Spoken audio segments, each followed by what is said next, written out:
These Pulitzer Prize-winning images were captured during a riot that broke out in South Boston in 1976. The image on the left depicts a white teenager assaulting a black man, a lawyer, a civil rights activist known as Ted Landsmark. The riot occurred on the opening day of school, September 12th. And this was the first day that a Great Society program that enforced the integration of schools in Boston took effect. According to this Great Society program, African American students in Boston were bused to more affluent schools in the outer suburbs. And what began as a peaceful demonstration turned violent in opposition to this forced integration in the North. School buses carrying African American children were pelted with eggs, bricks, and bottles as police forces in combat gear fought to control angry white protesters who besieged these buses and the school. Landsmark, who fought as an activist and a civil rights lawyer for African American construction workers, went into Boston that day for work. In Landsmark's own words, quote, "I had difficulty finding a parking space in downtown Boston that morning. I was running a few minutes late for a meeting at City Hall. As I turned the corner," he said, "young demonstrators were coming at me in the other direction. The demonstrators beat Landsmark down, broke his glasses, and broke his nose." The mob of protesters descended on Landsmark as a young white teenager carrying an American flag speared Landsmark in the chest. Landsmark, though wounded, would live through this experience, but the protests continued for months unabated. In October of that year, the National Guard was mobilized to enforce this federal order to desegregate Boston schools. Shockingly reminiscent of the Little Rock, Arkansas incident that happened not 2 decades before. But this was Boston. How could something like this happen? It wasn't the South, it was the North. The decade of the 1970s marks the rise of the modern conservative movement. The politics of hope and promise that had began with the 1960s with the election of John F. Kennedy quickly faded by 1969.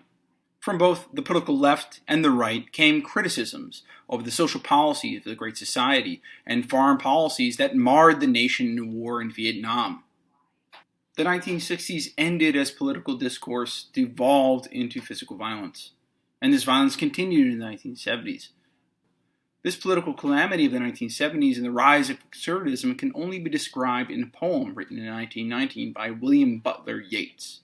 "Turning and turning in the widening gyre, the falcon cannot hear the falconer. Things fall apart, the center cannot hold. Mere anarchy is loosed upon the world. The blood-dimmed tide is loosed, and everywhere the ceremony of innocence is drowned. The best lack all conviction, while the worst are full of passionate intensity." This is the rise of conservatism in 1970s America. This is a detailed and long lecture where we're going to trace the rise of the conservative movement from the late 1960s through the 1970s, culminating with the election of Ronald Reagan in 1979. And tracing this development, we're going to explore the political and economic context of the 1970s, which contributes to the rise of modern conservatism. Some key aspects to take note of are the Southern strategy, basically how the modern conservative movement captures the Democratic Party and the constituency of Southern Democrats in particular. We'll also talk about the deindustrialization of the American economy and how that contributes to stagnant wages, which creates tensions in American society, which fuel antagonism. And finally, we'll talk about Reagan himself, the so-called Reagan Revolution, which ushers in a new era of conservative politics and corresponding economic policy, which reshaped the American political landscape. The rise of the conservative movement really begins in 1964 with the presidential candidate of Barry Goldwater running against Lyndon Baines Johnson. Although unsuccessful in 1964, Goldwater was nonetheless successful in culling the support that the conservative movement needed to come to fruition in the 1970s. By the end of the 1960s, Richard Nixon, who failed an election against John F. Kennedy in 1960, was seen as the champion of the conservative movement, particularly with regard to the Republican conservatives. Keep in mind, to be a Republican in 1968 was much different than being a Republican today. Eisenhower, for example, was a quintessential Republican of the 1950s. Nonetheless, his administration embraced many of the large government expenditures and social programs of the New Deal era. Nixon was no different. There are two aspects, however, that separates the Nixon administration from the Eisenhower administration with regard to Republican stances. There are 2 points, however, that separates Nixon's republicanism from Eisenhower's. First of all, Nixon championed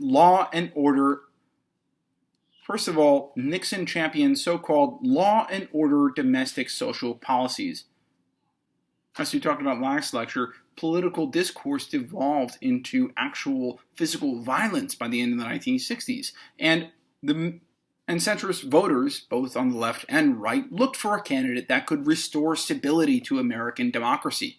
Law and order domestic social policies meant supporting police forces in opposition to protest movements, and restoring a sense of morality to society.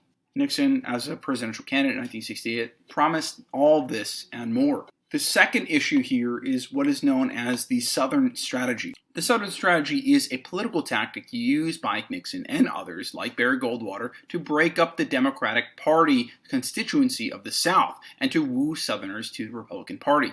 Until this moment, the majority of the constituency in the South, particularly in the Deep South, those formerly slave-owning states, were tied to the Democratic Party. Yes, there were Democratic liberals in the North, but in the South there were also Democratic conservatives, known as Dixiecrats. And so the Southern Strategy was a way of capturing that constituency in the South and bringing them into the fold of the Republican Party. And Nixon and others were able to do this by resisting segregation and affirmative action policies put forward through the Johnson administration. Even though there were opponents in the Republican primary in 1968, George Wallace and Richard Nixon were odd bedfellows. George Wallace was ardently racist. His campaign slogan in 1968 was, quote, "Segregation now, segregation tomorrow, segregation forever." Nonetheless, Richard Nixon found a political ally and a way of capturing this Southern constituency. Together, Richard Nixon and George Wallace attracted almost 56% of the popular vote in 1968.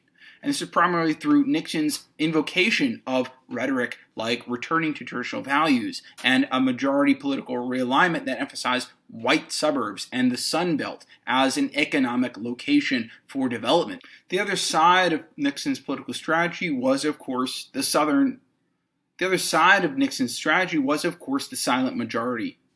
Nixon and his supporters saw the nation led by the silent majority composed of largely white middle-class and working people who sought peace and honor in Vietnam while attempting to restore stability to American democracy at home. The silent majority had little sympathy for student activists or anti-war protesters, for that matter. They also resented welfare recipients and civil rights advocates like Landsman, who was speared with an American flag in Boston. These were the agitators, according to the silent majority, that were creating havoc in American society. The silent majority and the Southern Strategy were 2 pillars of Nixon's presidential campaign in 1968, and they continued to be pillars of the conservative movement through the 1970s. America's foreign policy with regard to the war in Vietnam was the 3rd pillar of the rise of the conservative movement. Throughout his administration, Lyndon Baines Johnson unsuccessfully de-escalated the war in Vietnam, but rather increased it through multiple troop surges. By the end of the 1960s, most Americans felt that the war in Vietnam was fraught. Part of Nixon's strategy in 1968 entailed the de-escalation of American military conflict in Vietnam. Nixon wholeheartedly agreed in troop withdrawals. He said in 1968, a nation cannot remain great if it betrays its allies and lets down its friends.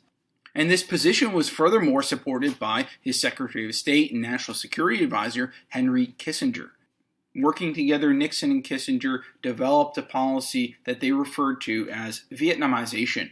This meant scaling down American involvement in Vietnam and helping Vietnamese forces fight their own war. And this initiated with the immediate withdrawal of more than 25,000 American troops from Vietnam. By the end of 1969, American forces in Vietnam had declined to only 110,000, and public opinion polls indicated a strong support for Nixon and Kissinger's policy of Vietnamization. Little did people know, however, Kissinger and Nixon carried on a secret war both in Vietnam and neighboring Cambodia. Behind closed doors, Nixon and Kissinger encouraged Russia and China to reduce support for North Vietnamese military. Moreover, Nixon ordered more than 80,000 American troops and South Vietnamese troops over across the border into Cambodia to destroy supply chains and military supply depots. The troop withdrawal from Vietnam was not a troop withdrawal, but a movement of troops from Vietnam to Cambodia. This was a secret war that no one knew about, except, for example, CIA analyst Daniel. In 1971, Daniel Ellsberg, then working as a CIA contractor, leaked classified documents that illustrated the secret war that Kissinger and Nixon were perpetuating on Vietnam.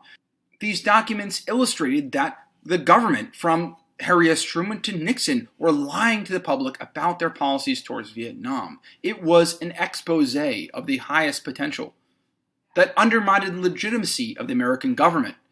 By 1970, public opinion polls showed that more than 2/3 of American people wanted the war to end in Vietnam, but nonetheless, Nixon and Kissinger continued to perpetuate this secret war. Ironically, as Nixon spearheaded the conservative movement in the 1970s, he soon met his demise, and this was the first strike, the expose of the Pentagon. In a way, however, this secret bombing campaign was effective, with the majority of North Vietnamese cities under attack almost continuously from air bombardments. The North Vietnamese people became more flexible in negotiation. And this was just in time for Nixon's re-election campaign. Nixon sued for a peace with honor while establishing diplomatic relationships with China, a communist country, since 1948. In one fell swoop, Nixon was able to achieve a negotiation that led to the peace in Vietnam while also opening the borders to communist China. In 1973, Kissinger won the Nobel Peace Prize, and South Vietnamese accepted the peace settlement, which included a ceasefire between the North and the South, a removal of more than 25,000 American remaining troops, and a return of American prisoners of war from the North Vietnamese prison camps.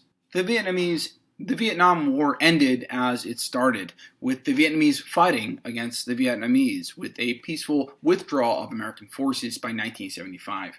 Nixon's floundered policy towards Vietnam was only the first aspect that led to his demise. The second was, of course, the Watergate scandal in 1972. 1972 was an election year for Nixon, and despite almost certain victory, Nixon was convinced that enemies surrounded him, both from within and from without. Democrats, social activists, liberals were among the most highest offenders against the Nixon administration, but Nixon was so concerned that there was even enemies from within the White House as well. He kept an enemies list and used illegal wiretaps and even instructed the FBI to spy on the Internal Revenue Service and other government organizations to intimidate and punish his opponents. In retrospect, Nixon's inner circle was perhaps ironically named the Committee to Re-elect the President, and the acronym spells CREEP, C-R-E-E-P. The story of the Watergate scandal begins in June 1972 when Nixon orders his inner circle to break into the Democratic National Committee in the Watergate building in Washington, D.C. to copy documents and to tap phones in this office. News of this breakout soon led to the implication of Richard Nixon himself.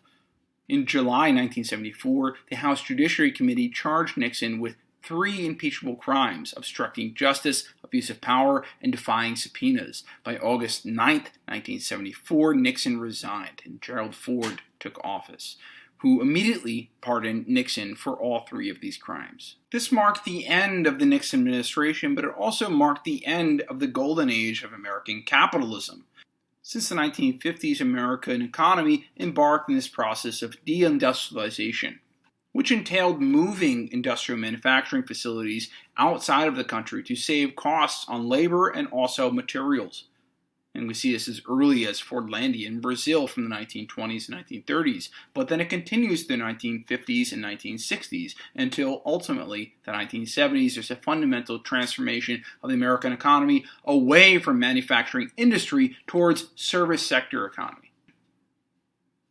Any major shift in the American economy, no matter what era, entails a disruption. The Nixon administration cut spending and increased tax rates and balanced the budget, and that was a great thing. But despite his efforts, the country stumbled towards recession, the first serious recession since 1958, when unemployment and bankruptcies increased, but inflation still climbed, approaching to 5.3%. This was known as stagflation in 1971. Stagflation refers to this devastating economic recession with the confluence of inflation and unemployment at this very same time. Compounding this stagflation in 1972, Arab countries in the Middle East placed an embargo of oil products to the United States, creating an even more devastating economic recession from 1973 to 1974, in which gasoline prices in the United States more than doubled and exacerbated the inflation that Americans were already experiencing. In 1977, the American economy would experience another devastating economic recession, which forced the American government, at this point under the leadership of the Jimmy Carter administration, to scale back many of the progressive Great Society programs initiated under Lyndon Baines Johnson. While the Carter administration was known for such austerity policies, it was also well known for its adept foreign policy initiatives. In September 1978, for example, Carter was able to successfully establish diplomatic talks between Egypt and Israel, and this was the first peace treaty between an Arab state and an Israeli state. So far, no succeeding presidential administration was able to achieve such a feat. The Carter administration was also able to continue many of the amicable relationships that the Nixon administration established with Communist China, and now under Deng Xiaoping, began to open up Chinese markets to the Western world. Meanwhile, the tide of conservatism was growing, both from within the United States and from abroad. For example, the ascendance of Margaret Thatcher ushers a new era of conservative politics in the UK. And we would wait only 1 year later with the ascendancy of the Reagan administration to see a similar conservative revolution in the United States. This was a conservative movement that swept the world. Led by Ayatollah Khomeini in 1978 and ultimately successful in 1979, this movement established a fundamentally Islamic state. The Shah immediately took refuge in America. The American diplomatic negotiations and personnel in Iran were immediately held captive, 16 American hostages, for more than 444 days. Ayatollah Khomeini refused to work with Carter, contributing to an overwhelming weak stance on foreign policy despite the Camp David Accords that happened just a year before. Iran ultimately released the American hostages on January 20th, 1981, the day that Carter left the presidency and that Reagan assumed the presidency. Reagan's election in 1980 represented a victory of the conservative movement in America. He was, after all, a great communicator, and his political campaign in 1979 rested on two principles.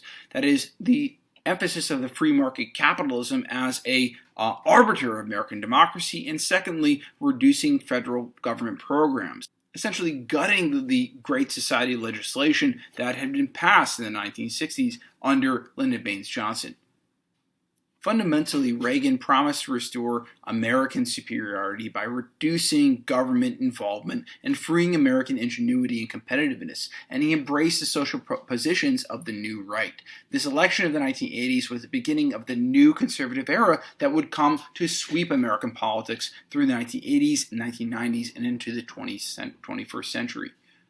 In retrospect, Reagan brought to the White House two distinct advantages that Nixon, Ford, and Carter lacked.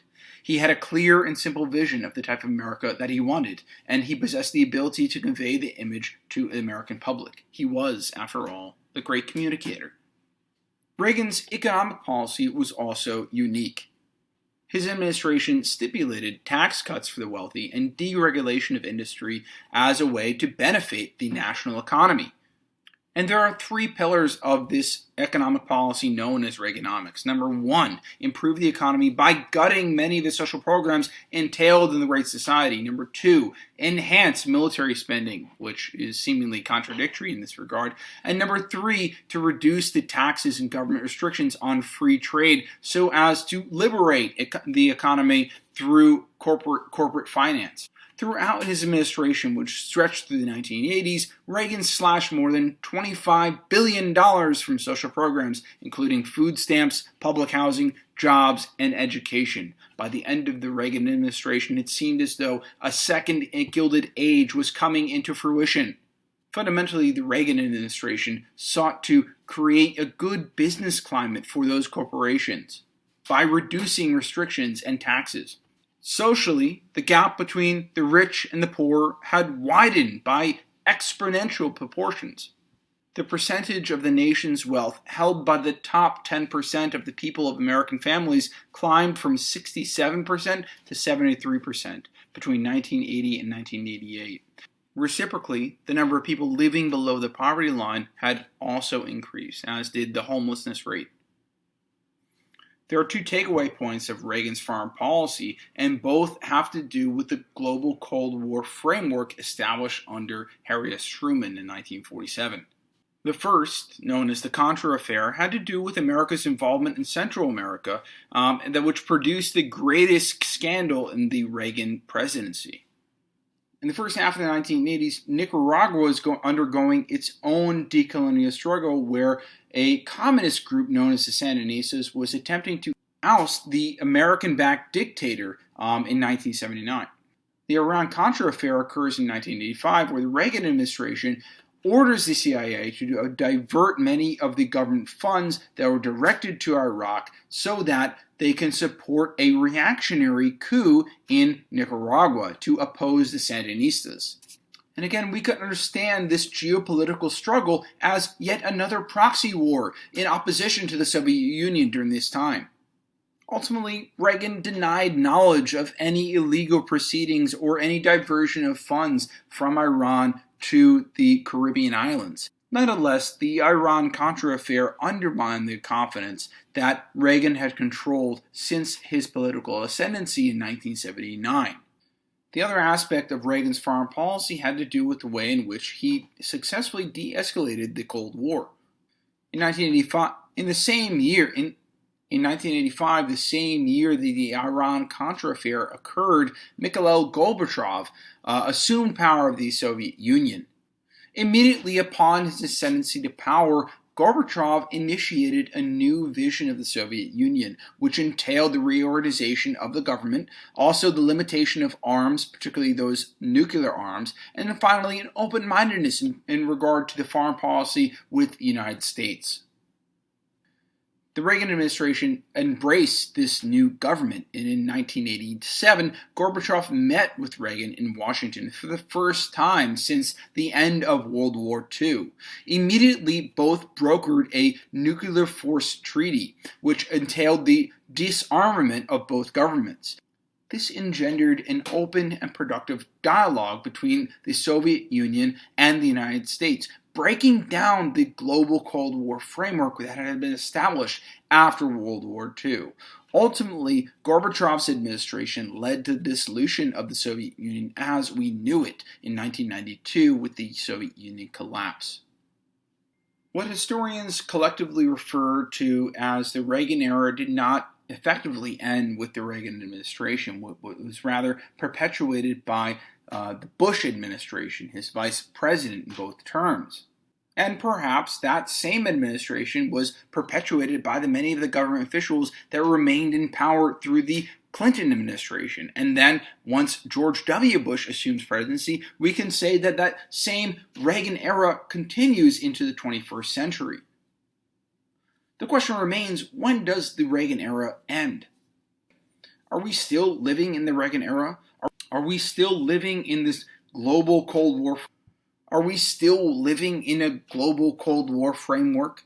There are many key terms and concepts that we covered in this long lecture, including Barry Goldwater, the Equal Rights Amendment, the silent majority, the Southern strategy, both of those aspects in contributing to the rise of the modern conservative movement, as well as stagflation, that economic consequence of the conservative movement, as well as the Iranian hostage crisis in 1979. What is Reaganomics? What was the Watergate scandal, the Iran-Contra Affair, who was Henry Kissinger, and what were the Pentagon Papers? And finally, what was the Camp David Accords?